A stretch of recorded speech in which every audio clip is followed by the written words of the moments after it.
The only thing that may remain in my head is just rubbish. That rubbish that you just you breathe and yeah, and just like that's rubbish, go, and then just jump.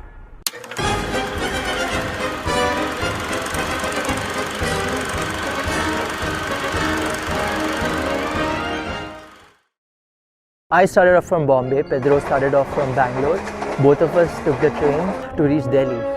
We hung out in Delhi half the day. We took a bus to Shimla a few hours early in the morning at the bus stop.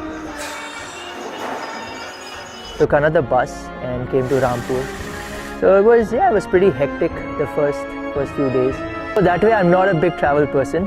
I don't like to be seated in one place for a long time.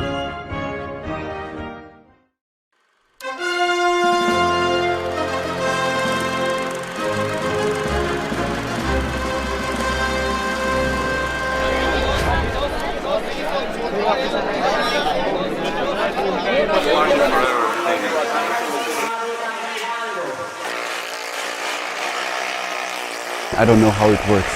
For me, it is very scary. For them, they were like chilling, you know, they were like zoo, zoo, zoo. I had never seen it before. क्योंकि parachute तो इसका पूरा support कर रहा है, इसमें तो कोई पैराशूट नहीं ना, इसमें गिरते हुआ डायरेक्ट हाथ पे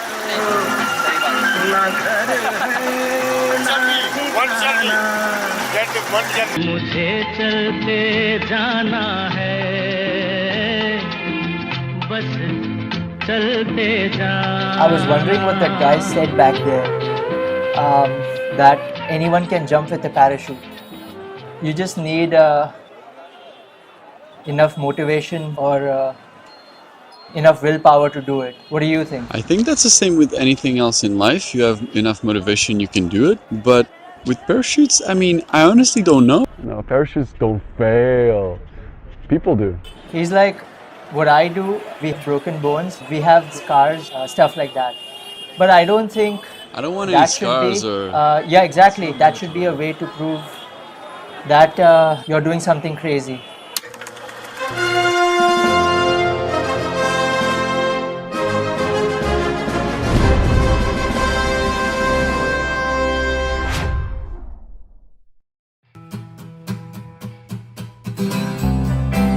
So I have some drawings from 1997. So I was about 3-4 years of age. And there's like skydivers in there. I'm like, what? I don't even remember drawing this. Like, it's crazy. Like back then, I had that in mind already. That's awesome. And I've always liked flying things. I've always liked airplanes, paragliders, hang gliders, you know, skydiving, everything that has to do with air and being in the air and just, I don't know, Peter Pan stuff. I loved it.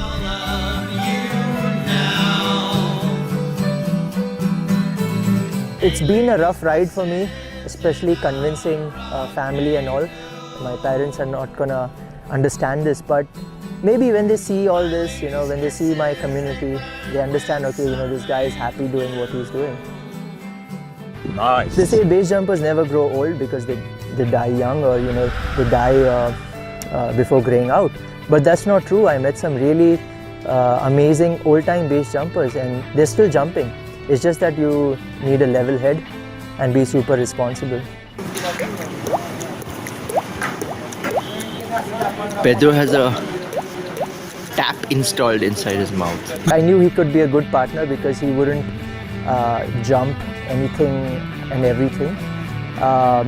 So there was a method to all the crazy stuff we were doing, you know. And it's good to travel with like-minded people just because you're not taking unnecessary risks, and that was important for me. We put our mind in me. We were undefined but free, function in the discotheque at sea.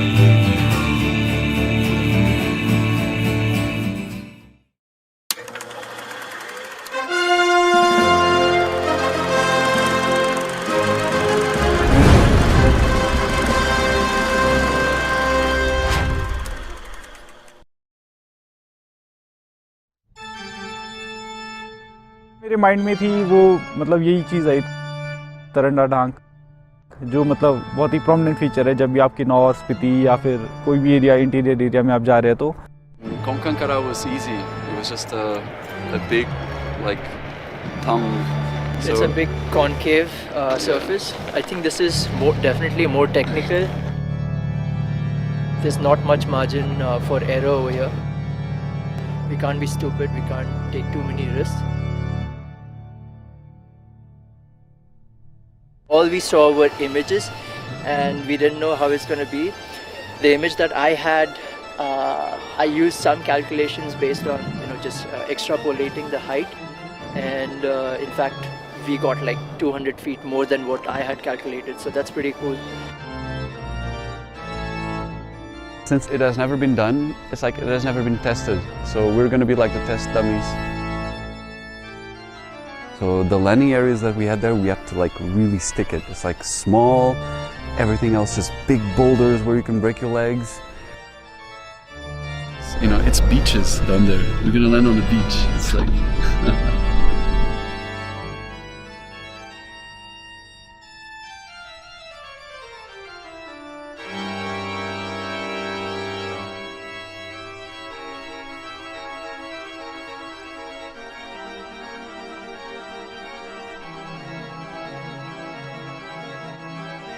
Both of us are super stoked. Something really cool happening in this region. And oh yeah, so Pedro's gonna go handheld. He's gonna do a PCA for me.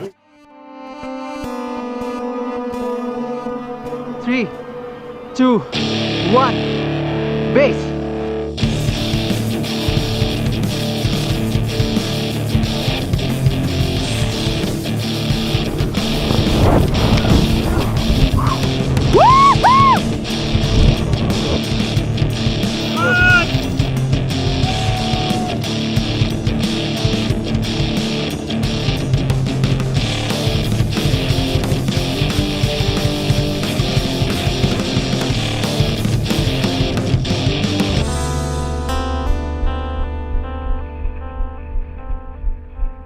In the flight, I'm not thinking for sure. It's just, there's a switch. It's like entering on a different dimension. Controlling your emotions, nulling out all negative thoughts. I think it's like meditation.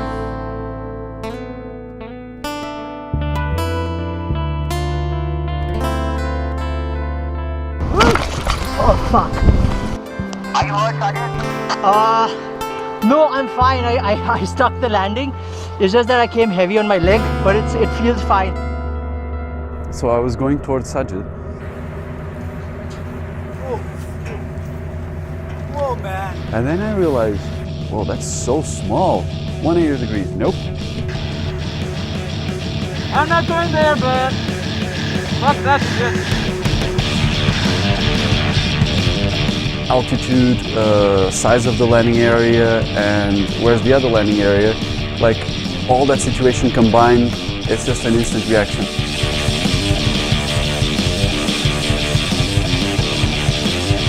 So it's like shooting, it's just like, trying to center, boom. Fuck yeah! Right! Yeah! Couldn't have done better.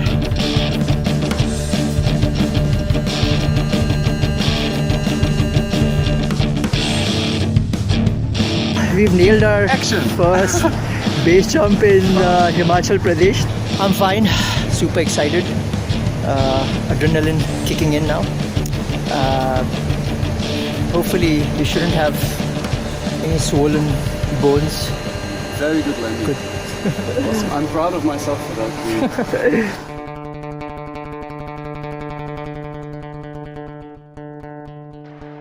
Pedro, you're fine. Pedro, come in. Pedro. Pedro, come in. Pedro. Pranav is a really nice guy and he's been guiding us through the mountains. which we don't know so well, and he does. This is his home. And so me and Sajid, in that specific time that we were like down there, like back and forth and crossing the river to one side and then just walking barefoot, across the river, oh, freezing water, and then cross, we're like hungry and thirsty. And then Pranav comes down there, guys, come on, let's go here. And he took us up, so that was awesome. Yeah. Without him, we would have been stuck in the landing area the whole night. Yeah. So this is the first jump in Indian Himalayas. Nice.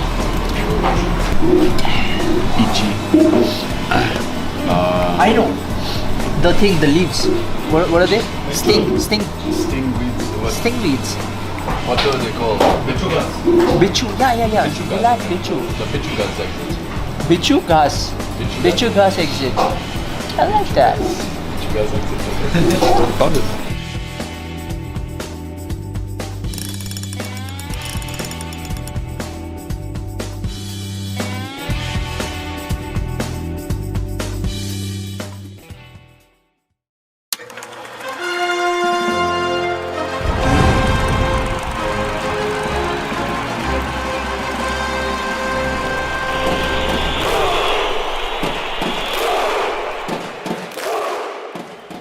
I landed hard on a big boulder, especially my right leg.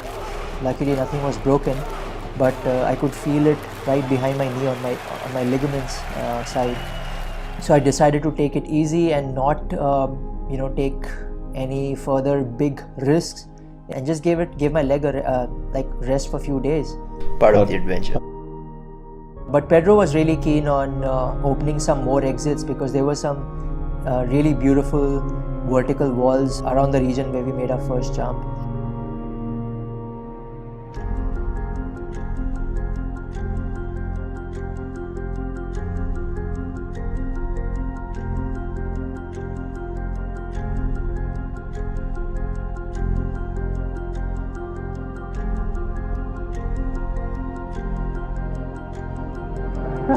Don't go, because then you get distracted with the footage, eh? Careful. People look at it and they're like, oh shit, this guy's gonna jump, he's got only a backpack. And it's like, what's gonna happen? It's the same with the motorbikes. Like, oh, they're spinning around and around. What if they fall? What if this happens? What if that happens? Oh my God, look, 1 inch away from something really, really bad happening.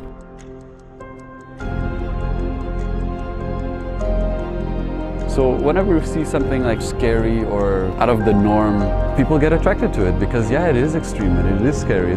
Because we're actually so close of turning something which is really cool into something really, really bad. You see yourself as an entertainer? Entertainer? I guess so.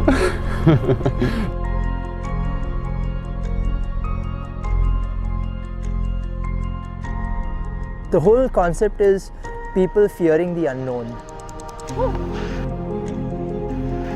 People are eating unhealthy and having heart attacks early on in their lives. Isn't that risky? Driving, okay, that's one of the biggest killers. When we are sitting in a car, we don't think about it much. That's been accepted. The argument is that, yeah, but we're doing that for work, we're doing that for food. And I tell them, these things that I do, it's like food for my mind.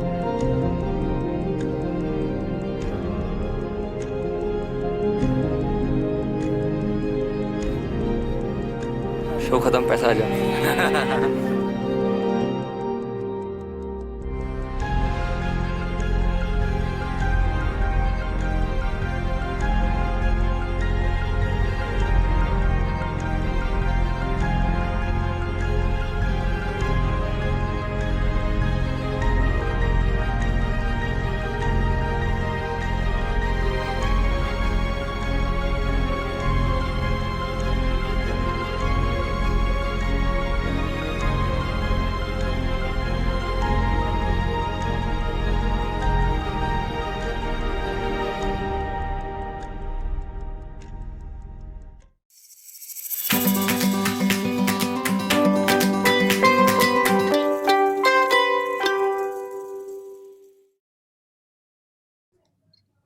Yeah, Sajid, that was a great film, and we really enjoyed it. I wanted to just ask you a few questions. What was the exact location of the jump which was featured in the film? The location is known as Stranda Dhank. It's in Himachal Pradesh, I think somewhere towards the northwestern part. I'm sorry, northeastern part, my bad. And there's a bit of history to the location. So the mountain was carved by some thousand or hundreds of Nepali workers that had been brought in by the Britishers, I think. And quite a few actually lost their lives during that whole process. So there's I don't know if it's a ritual in Himachal, but they've built a temple around that location as well. So when we were jumping, we could see that. And otherwise, yeah, for me, I found the location online and I sent across the data to the 4Play team. As you can see in this image, I did the extrapolation by calculating, okay, that's the cut in the mountain. So basically a big lorry or a truck can pass through. So the minimum height you need for that is at least 25 feet, right? And that time the height I got was somewhere around 500 feet, which was lesser than the actual height. So the actual height was much more, around 600 feet plus. So that worked in our favor, basically. Okay, so I wanted to ask you also that as a base jumper, how do you ensure that you don't bang into the cliff from where you're jumping off from?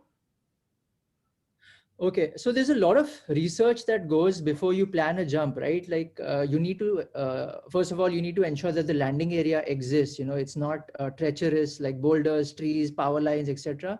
And then of course the point where you're going to be jumping off from. So is it accessible? So of course, in our case, you could just take a car and go to the edge.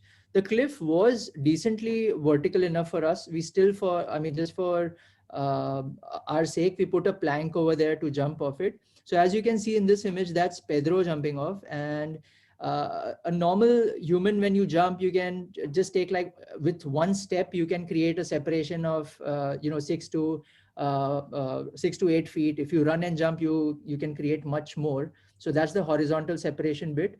The other thing we need to ensure is the gradient of the wall. So in our case, it was pretty vertical. Like over here, you see a bit of a gradient, but it was pretty vertical after that. When you're not wearing any kind of a body suit, which increases your glide ratio, then you need to ensure that you take a good enough leap and you're clearing the mountain in the right position. One critical thing over here is maintaining your body position, because if you go head down or if your legs go down first, Pedro right now is in like a pretty good angle, so your deployment and everything takes place smoothly. But if he was head down or if his legs were going first, then there can be deployment issues. So these are things you train for before you come and jump. So like everyone says, hey, I can do this, I can also go and base jump, and I don't disagree, you can go and base jump, but then knowing this, how your body position needs to be or what to do when something goes wrong, that is what the training does. So that includes, like, if your parachute opens the other way around, what do you do quickly then? Do you go for your brake lines, or do you go for your control lines, or do you go for your risers? What do you do? So these are the key factors over there. Was that what is the reaction time for the deployment of the parachute, once you've kind of taken off on this scenario? Sure. So every jump has, there's a unique setting that we do for every type of a base jump that we do, be it buildings, be it antennas, be it mountains, be it bridges. So higher the mountain, like for example, in Norway, the mountains are like 1 kilometer high. That's 3,000 feet. The setting that I use over there is sort of similar to a skydiving setting. So the deployment takes place easily, slowly, and everything works, hopefully, if you've done your homework correctly. Because you've already reached terminal velocity.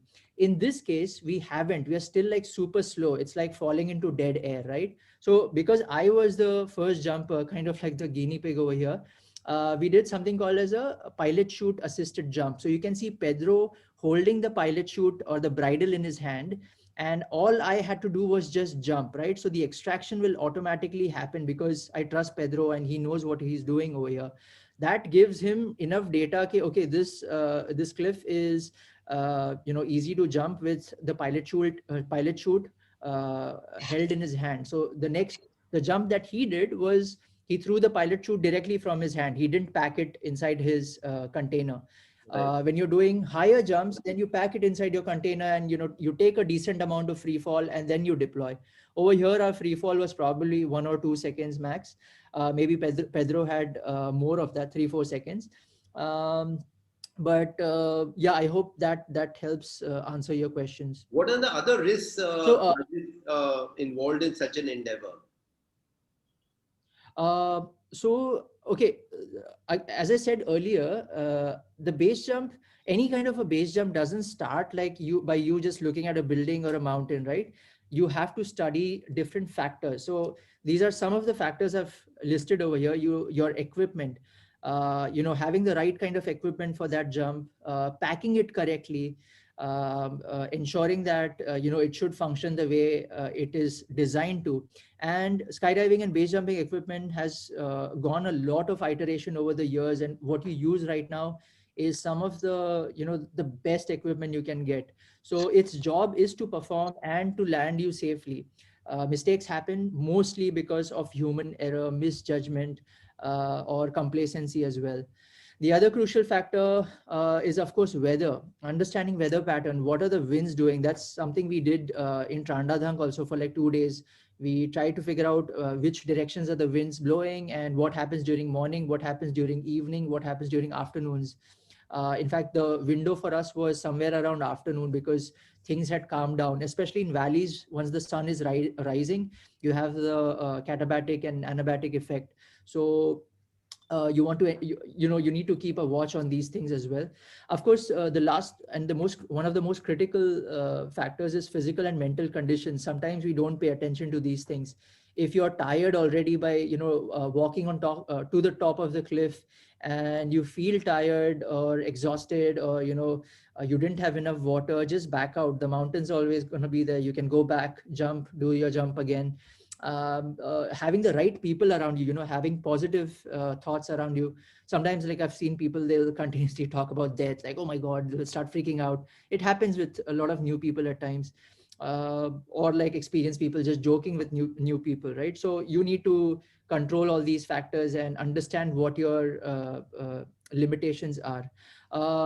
One thing I take care of are legalities as well. So I try not to do anything illegal, especially in India, just because, law and order and all that stuff, plus our airspace is highly regulated, right? So I'll try to jump in places where the permissions already exist, or deep into the mountains where it's not a big issue. So, yeah. Okay, nice. And just a quick response from you on how is base jumping getting popular? Are there a lot of base jumpers around? How is the sport developing? To be honest, it's a beautiful sport, but it's a completely mind game. So before you think about base jumping also, you need to, at least the institutes that I know of, they require that you have 200 to 300 skydives before you even apply for a base jumping course. So they do pay attention to these things. There are some camps that happen around the world where you don't need all this experience. They just ensure, you can keep your body stable and do that. But I don't usually recommend that route, because you need to, first of all, it's a new medium for humans. So you need to be comfortable in this medium. The other thing is, you can, like, the dangers are like super imminent right in front of you. So you know what you're dealing with. You need to be able to control all these things.